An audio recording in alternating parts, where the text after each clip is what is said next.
Évoquer le nom de Christophe, c'est sentir immédiatement une pointe de nostalgie nous piquer le cœur, car derrière ses lunettes fumées et ses tubes éternels, il y avait bien plus qu'une star, il y avait un homme qui a passé son existence entière à chercher sa véritable place dans ce monde sans jamais vraiment la trouver.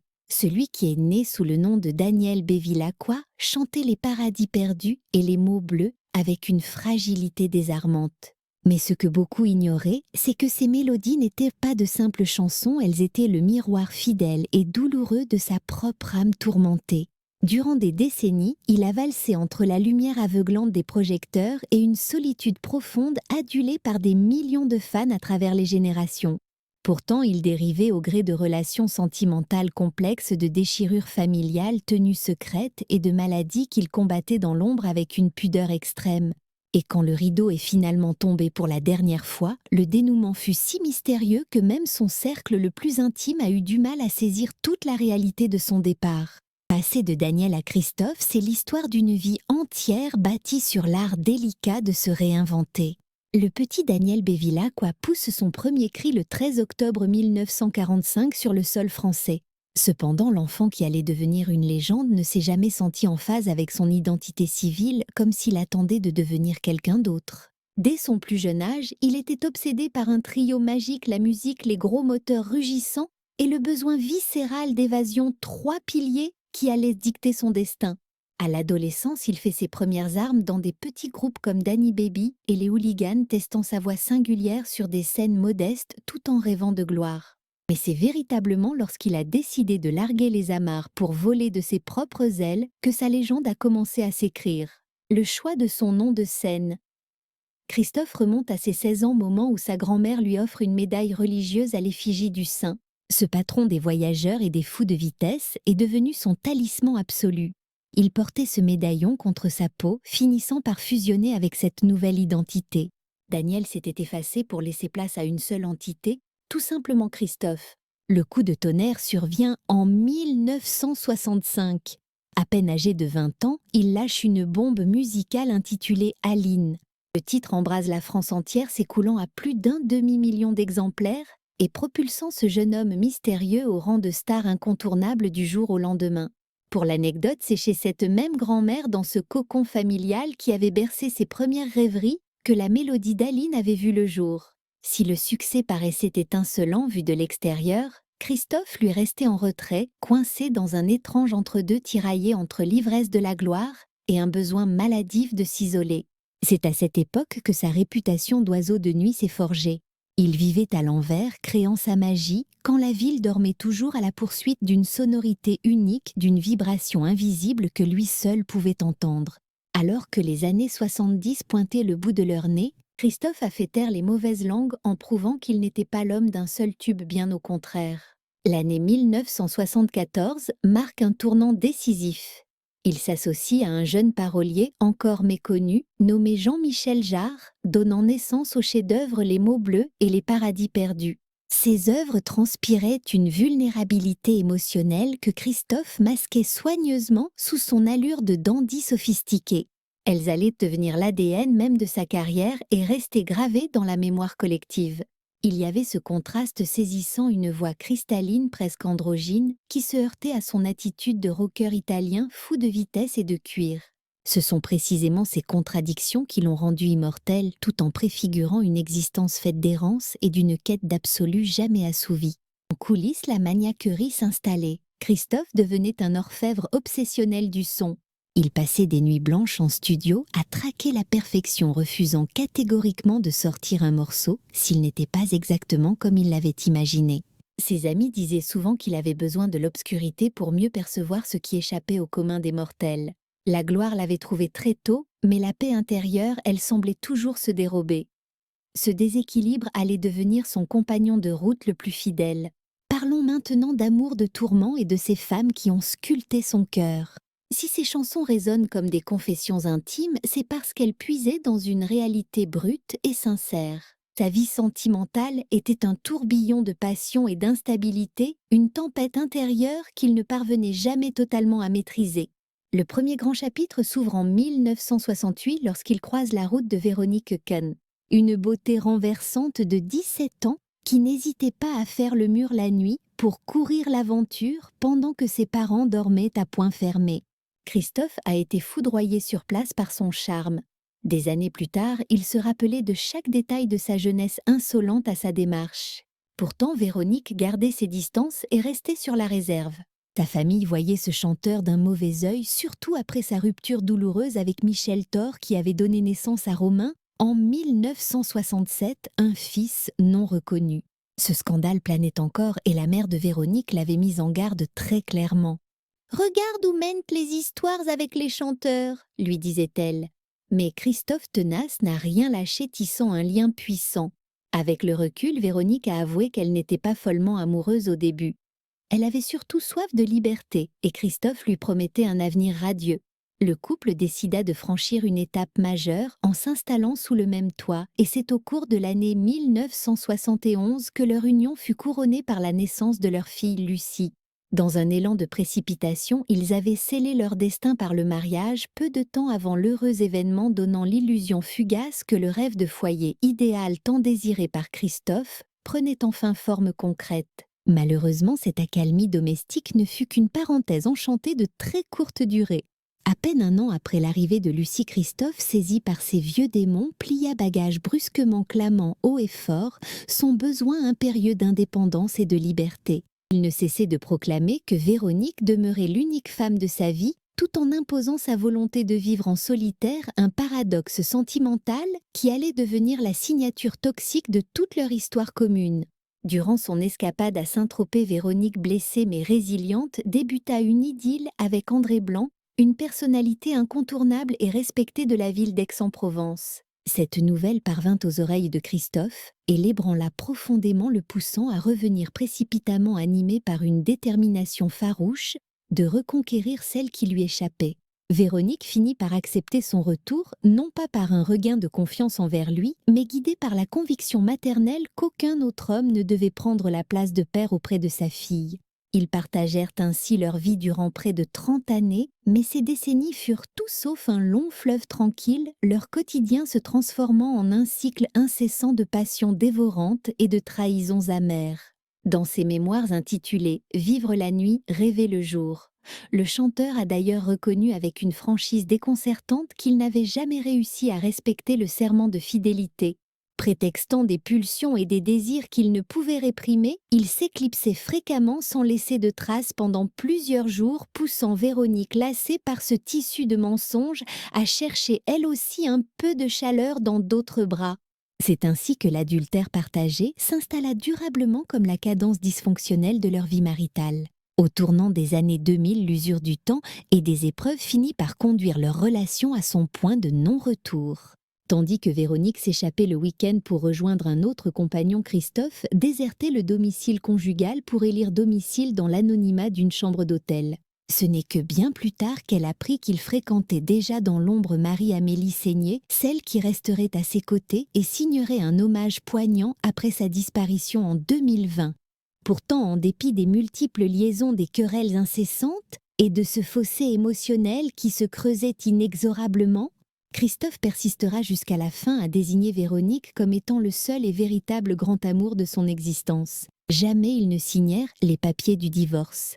Cette complexité conjugale se reflétait également dans son rôle paternel, le père présent qu'il a été pour l'une et celui qu'il a refusé d'être pour l'autre. Derrière la légende de Christophe l'oiseau de nuit créatif et le dandy aux allures excentriques, se dissimulait un homme profondément divisé entre deux conceptions radicalement opposées de la paternité. Ces deux enfants se retrouvèrent bien malgré eux au cœur de cette tension interne qui dévorait l'artiste. D'un côté, Romain venu au monde en 1967, fruit d'une passion brève et incandescente avec la chanteuse Michel Thor, et de l'autre Lucie, née en 1971 de son union officielle avec Véronique. La différence abyssale dans la façon dont il a considéré ces deux êtres allait projeter une ombre indélébile sur sa mémoire et son héritage familial. Christophe a obstinément refusé de reconnaître Romain devant la loi, une décision lourde de conséquences qui a meurtri l'enfant et conditionné la nature de leur rapport durant des décennies. Au moment où Michel Thor lui annonça sa grossesse, le chanteur avait déjà l'esprit ailleurs, happé par le vertige d'une carrière en pleine explosion et par ses propres tourments intérieurs. Leur rupture fut marquée par l'amertume et face au choix qui s'offrait à lui, Christophe privilégia la distance et la fuite plutôt que d'assumer ses responsabilités de père. Durant de très longues années, il coupa tout contact avec Romain, s'interdit de mentionner son existence en public et esquiva toute forme de légitimation juridique. Romain dut se construire avec le traumatisme et la douleur sourde d'être l'enfant de l'ombre, celui dont on tait le nom.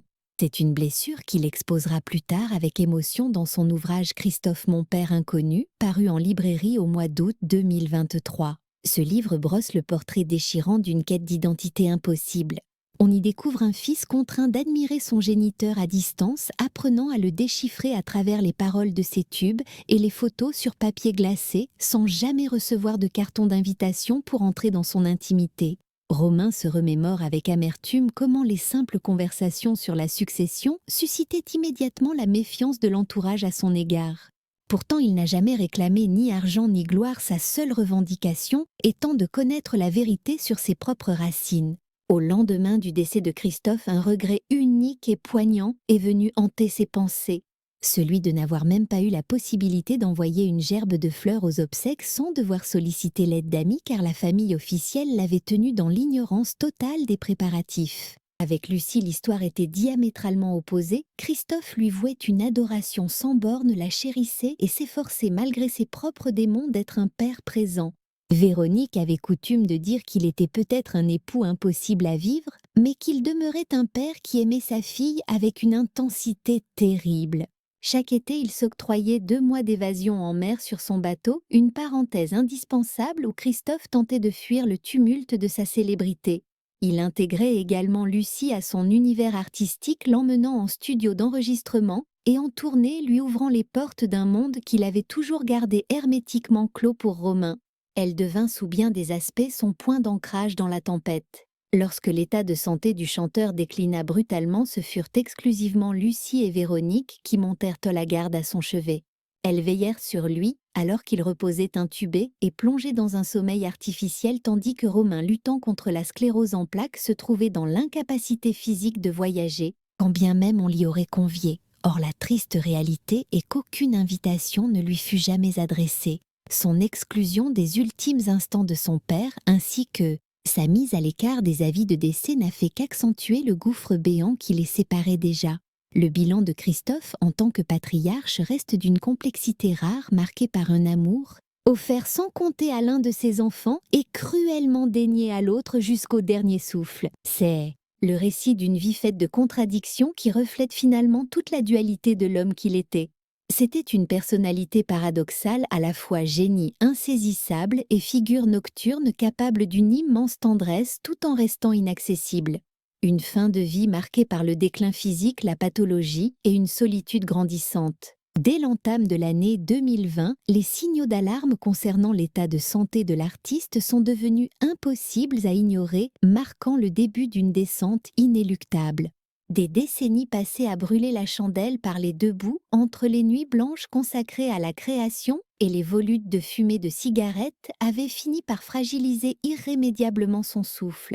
Le 26 mars 2020, alors que la France entière se figeait sous le choc de la pandémie mondiale, il a fallu le transférer en urgence absolue vers un service de réanimation parisien, ses poumons ne parvenant plus à assurer leur rôle vital. Un flou artistique presque fidèle à son image mystérieuse a immédiatement entouré les circonstances de son hospitalisation. Plusieurs médias, dont le quotidien Le Parisien, ont rapidement avancé l'hypothèse qu'il avait été frappé de plein fouet par le virus qui paralysait alors le monde. Cependant, son épouse Véronique Bevilacqua a pris la parole avec une émotion contenue pour rectifier le tir insistant sur le fait qu'aucun diagnostic de ce type n'avait été formellement posé. Elle a tenu à rappeler que le chanteur luttait depuis de nombreuses années contre un emphysème, une maladie pulmonaire chronique qui l'étouffait à petit feu. Malheureusement, les jours suivants n'ont apporté aucune éclaircie et l'état général de Christophe s'est considérablement détérioré. Plongé dans un coma artificiel et intubé, il s'est retrouvé prisonnier de son propre corps suspendu dans cet espace fragile entre l'existence et le néant. Alors que Véronique implorait la presse de respecter leur intimité et le travail acharné des soignants, une ultime tentative de sauvetage a été organisée via un transfert médicalisé vers la Bretagne à Brest. L'espoir résidait dans l'expertise d'une équipe locale pour le stabiliser, mais le voyageur de la nuit est arrivé dans le coma et ne s'est jamais réveillé de ce dernier sommeil. Durant ces semaines d'angoisse, celui qui avait fait vibrer les stades et redéfini la chanson française gisait seul dans le silence clinique d'une chambre isolée. Sa femme et sa fille Lucie ont tenté de maintenir une présence à son chevet, bravant l'angoisse de la situation. Toutefois, les protocoles sanitaires draconiens de l'époque restreignaient cruellement le temps et les possibilités de visite. Tous ceux qui avaient croisé sa route de son public fidèle à ses collaborateurs de longue date se sont retrouvés impuissants guettant des nouvelles à distance. Même ses amis proches comme Jean-Michel Jarre, avec qui il avait sculpté le chef-d'œuvre des mots bleus, n'ont pu qu'envoyer des messages bouleversants via les réseaux privés d'un dernier adieu charnel.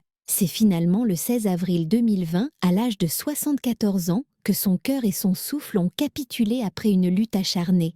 La terrible nouvelle a été officialisée par Véronique et Lucie à travers un communiqué de presse d'une sobriété déchirante. Christophe nous a quittés. Malgré les efforts surhumains des équipes médicales, ses forces l'ont définitivement abandonné. Elles ont précisé que l'heure n'était plus au long discours, une phrase qui résonnait parfaitement avec la mélancolie élégante qui avait toujours traversé son œuvre. Pourtant, même dans le deuil, le mystère a persisté autour des causes réelles de sa disparition. Une partie de la presse continuait d'associer son décès à la pandémie de Covid-19, alimentant la rumeur. Alors que sa famille maintenait fermement la thèse de l'emphysème, l'organisation des obsèques allait rajouter une couche de complexité et de douleur à ce drame. Les règles de confinement strictes interdisaient les rassemblements limitant l'assistance à une poignée de personnes triées sur le volet. Son frère Gérard a confié plus tard avoir été informé du lieu et de l'heure par un simple chauffeur, décrivant la cérémonie comme un moment glacial dénué d'âme et de chaleur humaine. Quant à Romain Vidal, le fils biologique que l'artiste n'avait jamais officiellement reconnu, il a été totalement exclu de cet ultime hommage. C'est par la voie de la presse qu'il a appris la mort de son père, avouant avec une tristesse infinie qu'il aurait simplement voulu connaître l'adresse pour y faire livrer des fleurs. Pour une légende qui avait suscité tant de passion et d'émotions collectives, le dernier voyage de Christophe fut d'une solitude accablante. Un enterrement sans étreinte laissant derrière lui un héritage humain en friche et sans apaisement. Si l'agonie du chanteur fut marquée par le silence de l'hôpital, ses funérailles furent dominées par une souffrance encore plus vive, celle de l'absence et de la division. Bien entendu, les restrictions gouvernementales liées à la crise sanitaire étaient extrêmement sévères à ce moment-là. Néanmoins, le fossé émotionnel qui séparait les rares membres de la famille présents semblait bien plus infranchissable que la distanciation physique imposée par la loi. Gérard Bevilacqua garde un souvenir traumatisant de cette journée, la qualifiant d'expérience terrifiante. Cette terreur ne venait pas de la peur du virus, mais bien de l'atmosphère glaciale et des rancœurs qui ont étouffé la cérémonie. Le fait qu'il ait dû apprendre les détails logistiques de l'enterrement par un tiers illustre à quel point le clan était fracturé au moment où Christophe rendait son dernier soupir. En arrivant sur les lieux, Gérard a découvert une vingtaine d'âmes errantes dispersées dans le cimetière sans aucune cohésion. Il se remémore avec amertume que même dans la douleur commune, sa belle-sœur Véronique a semblé l'ignorer totalement. Le seul moment où leurs regards se sont croisés, ce fut pour qu'elle exprime son agacement face au retard de sa fille Lucie, comme si la logistique primait sur le recueillement sacré. Nous étions à des années-lumière de l'union sacrée que l'on attend lors d'un deuil, a déploré Gérard. Au lieu de se serrer les coudes, l'air était saturé de distances de secrets de famille et de conflits jamais apaisés. Et l'aspect le plus cruel de cette journée reste sans doute la mise à l'écart totale de Romain Vidal, né de ses amours passés avec Michel Thor. Bien qu'il ait passé son existence en marge de la vie publique de son père, l'idée qu'il ne sache même pas où le corps avait été mis en terre est insupportable. C'était une blessure plus profonde que l'absence de reconnaissance officielle. Romain, lourdement handicapé par une sclérose en plaques, a révélé plus tard que même s'il avait été invité, il n'aurait peut-être pas pu venir, mais son unique souhait était d'envoyer un bouquet final, un geste qu'on lui a rendu impossible par le silence. Il aura fallu l'intervention providentielle et l'insistance d'un proche pour que les gerbes de fleurs finissent par franchir les grilles du cimetière et parviennent à destination. Pour ce fils qui avait patienté durant des décennies dans l'espoir d'un signe ou d'une reconnaissance paternelle, Cet incident logistique résonnait comme l'ultime preuve cruelle qu'une véritable réconciliation n'avait jamais eu lieu.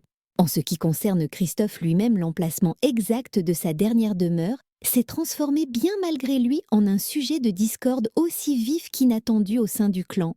Son frère Gérard a soutenu avec véhémence que l'artiste aurait dû reposer en terre berrichonne, plus précisément à Coust, pour y rejoindre le caveau de leur mère. Car selon les dires de Gérard, Christophe lui avait fait cette promesse solennelle à maintes reprises, jurant qu'un jour ils seraient réunis côte à côte pour l'éternité. Contre toute attente, c'est au cimetière du Montparnasse qu'il fut inhumé une décision finale que son frère Gérard n'a jamais pu comprendre et qu'il s'est toujours refusé à accepter. Ces témoignages divergents, consignés avec soin dans l'ouvrage de Romain et relatés par le co-auteur Bernard Pasquito, esquissent le tableau d'un adieu qui semble flotter étrangement déconnecté de l'existence passionnée que le chanteur avait menée, celui qui avait composé le magistral. Les paradis perdus, celui-là même qui avait chanté avec tant de ferveur, le manque, l'absence et la fragilité des sentiments humains, attirait sa révérence d'une façon qui semblait tristement copier ses textes dans le silence isolé et entouré de proches qui avaient perdu le mode d'emploi pour se connecter les uns aux autres.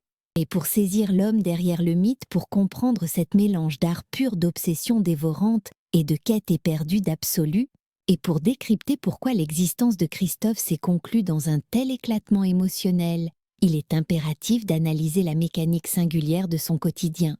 Sa trajectoire n'avait rien de rectiligne, c'était un parcours sinueux, imprévisible et hors des normes conventionnelles. C'était une créature nocturne glissant d'un studio d'enregistrement à l'autre avec la même aisance que le commun des mortels arpente les boulevards sous le soleil de midi. Son entourage le dépeignait fréquemment comme un dandy céleste, un original excentrique totalement hanté par la texture du son, la pureté du silence et la nécessité de la solitude. Ce n'était pas une posture artistique ni un rôle de composition, c'était viscéralement sa méthode unique pour endurer la réalité et survivre.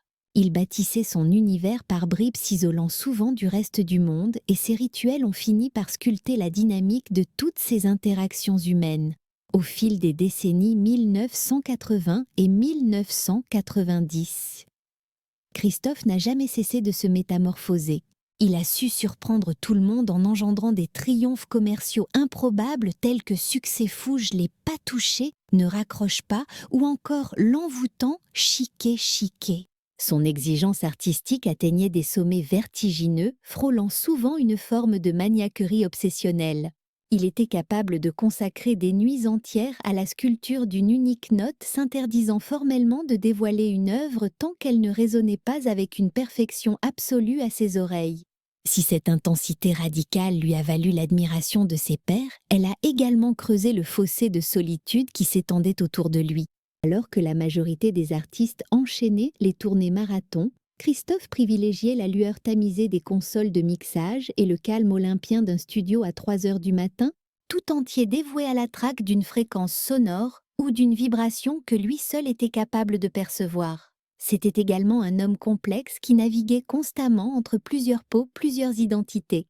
Tantôt le petit-fils d'immigrés italiens au cœur battant pour le rock'n'roll, tantôt la voix cristalline et androgyne contrastant avec une esthétique virile ou encore le dandy nimbé de mystère. C'était un perfectionniste torturé par ses propres failles, capable d'élan d'affection et d'un charisme fou, avant de se murer soudainement dans une distance infranchissable. Ceux qui ont partagé sa vie ont appris à leurs dépens qu'aimer cet homme était à la fois un privilège immense et une traversée en pleine tempête. L'aube des années 2000 marqua pour lui une renaissance créative spectaculaire. Il fit un retour magistral avec des albums acclamés comme Paradis retrouvé en 2013 et Les vestiges du chaos en 2016. Renouant une collaboration fructueuse avec Jean-Michel Jarre, le complice qui avait déjà joué un rôle clé dans la révolution de son univers sonore durant les années 70. La critique fut unanime pour souligner que ses œuvres de la maturité portaient une gravité nouvelle, explorant des thématiques plus obscures, livrant des introspections plus poussées, donnant le sentiment que Christophe commençait enfin à regarder ses vieux démons droit dans les yeux. Néanmoins, même au cœur de cette période faste, sa vie privée demeurait un labyrinthe complexe aux multiples facettes. Suite à sa rupture avec Véronique, il s'engagea dans une relation durable avec Audrey Gauthier, une maquilleuse professionnelle très respectée dans les sphères de la mode et du 7e art. Il l'a surnommée affectueusement sa maquilleuse amoureuse, une formule poétique qui traduisait parfaitement le mélange de tendresse et de flou artistique qui l'entretenait. Il avait choisi de vivre séparément, convaincu que pour Christophe, l'amour avait besoin d'espace et de distance pour ne pas s'étouffer. Audrey veillait sur lui lors de ses sorties médiatiques, tandis que Véronique, celle qu'il désignait toujours comme le grand amour de son existence, est restée légalement son épouse jusqu'à son dernier souffle. Cette dualité permanente entre l'image publique offerte au monde et les secrets jalousement gardés constituait l'essence même de sa personnalité. Ses mélodies dévoilaient une vulnérabilité à fleur de peau, une absence criante et une forme de nudité sentimentale bouleversante. Sa vie réelle, elle n'était que fragmentation, zone d'ombre et relations laissées en suspens. Toute la tragédie de son destin réside dans la façon dont ces deux visages se renvoyaient l'un l'autre comme dans un jeu de miroirs déformants. Christophe a consacré son existence à courir après des paradis perdus sans jamais réaliser qu'il les portait peut-être en lui depuis le tout début. La saga de Christophe est un mélange de génie pur et de chagrin profond, l'histoire d'un homme qui a légué au monde une musique immortelle tout en bataillant pour trouver sa propre sérénité. Si sa vie s'est peut-être éteinte dans un certain silence, sa voix unique, elle continue de traverser le temps et de résonner pour les générations futures. Et vous, quel titre du répertoire de Christophe a laissé l'empreinte la plus indélébile sur votre mémoire? N'hésitez pas à partager vos souvenirs et ressentis dans l'espace commentaire et pensez à vous abonner pour explorer d'autres destins fascinants. Découvrons ensemble les origines secrètes et les récits méconnus qui se dissimulent réellement derrière ces célèbres légendes.